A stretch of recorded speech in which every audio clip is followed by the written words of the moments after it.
মহাবিশ্ব সভায় উপস্থিত মণ্ডলী সকলের প্রতি স্বাগতম।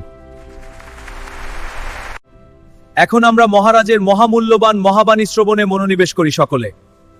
My loyal advisors, the time has come for unity. We are with you, leader. The people stand ready. সবাই কেমন আছেন? আপনার আশীর্বাদে আমরা ভালো আছি মহারাজ। এখানে কবি, সাহিত্যিক, গায়ক, নায়ক, বিজ্ঞানী, দার্শনিক সকলে উপস্থিত রয়েছেন। সবাইকে আমার অভিনন্দন ও সুস্বাগতম। আপনি কেমন আছেন মহারাজ? ভালো ছিলাম, কিন্তু কি হয়েছে মহারাজ? কোনো সমস্যা? হ্যাঁ, মহা সমস্যা।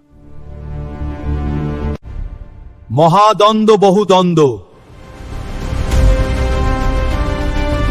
স্রষ্টার সাথে শয়তানের, মানুষের সাথে মানুষের, প্রাণীর সাথে প্রাণীর। সব ক্ষমতার দ্বন্দ্ব। কেন এত দ্বন্দ্ব মহারাজ? কারণ প্রত্যেকেই নিজের ক্ষমতা বৃদ্ধি করতে চায় মহারাজ। সর্বস্থানে সদা সমস্যা, বহু সমস্যা, অনেক সমস্যা। প্রাণী ও রোবটরাও বলবে আমাদেরও দ্বন্দ্ব শোধরানো দরকার। ঠিক তাই। মহাবিশ্ব দ্বন্দ্ব দিয়ে ভরা। এখন আমাদের সবার উচিত কি করা? আমাদেরও ভুল শোধরানো দরকার। ঠিক তাই। প্রত্যেক স্থানে ভালোর ব্যবহার থাকা খুবই জরুরি। জি মহারাজ। হাসি ফোটাবে, ভালো কাজ করবে, তবেই তো দ্বন্দ্ব অবসান সম্ভব। জি মহারাজ। আমাদেরও দ্বন্দ্ব শোধরানো দরকার। ঠিক তাই।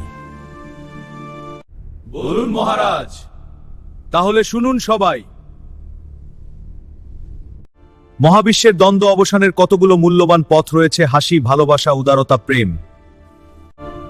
আপনাদের প্রতি আমার অনুরোধ, যার যে কর্ম, তিনি তার কর্মের জন্য উত্তম ব্যবহার করেন। উত্তম কর্মী সকল দ্বন্দ্বকে অবসান করতে পারে। আমরা নিজ নিজ উত্তম ব্যবহার করি, তাই যেন হয়, তাই যেন হয়। সবাই বলবে আমরা নিজ নিজ উত্তম। আমরা নিজ নিজ উত্তম ব্যবহার করি স্বীয় কর্মে। আমরা যেমন সবাই এক ও একজন, পৃথিবীর সকল প্রাণের চাওয়া যেন এমন হয়। My loyal counsel, the realm flourishes. Indeed, Your Majesty, the robots are advancing, and the animals thrive in harmony. A unified vision. আজকের মতো এখানে মহাবিশ্ব সভা শেষ করছি। সবাই ভালো থাকুন, সুস্থ থাকুন।